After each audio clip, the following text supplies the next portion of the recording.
Aku ki dicintai dengan hebat. Tapi ya kuwi renek rasane. Lah piye ora gelem ditumpaki. Lah ngene iki lho. Ya apa? Ngene iki lho matane asu jan picek matane. Glogok jaran dipisui aku. Wong lanang modelan ngene iki lho janan. Lah wong saiki nggonku sesuk ya nggonku ae lho. Picek tenan. Lah jenenge cintai apa-apa kan ya gelem.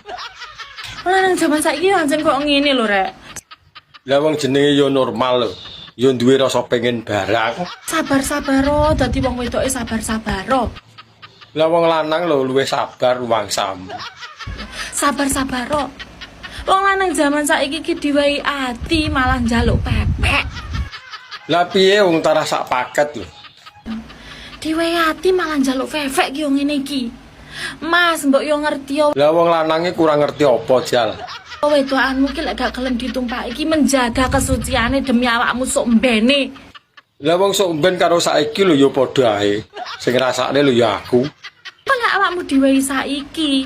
Elek-elek, yo lek sok mbene ora njlehi ora malehi. Wong lanange nek wis eruh rasane no malih anteng. Matamu. Lho, kok jarane dipisui neh.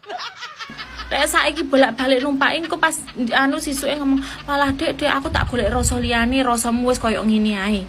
Ya ora mungkin. Wong wis kadung tak pangan ya kudu tak entekne to. Ku matane gacek kane asu. Lho, kok jaran. Anja.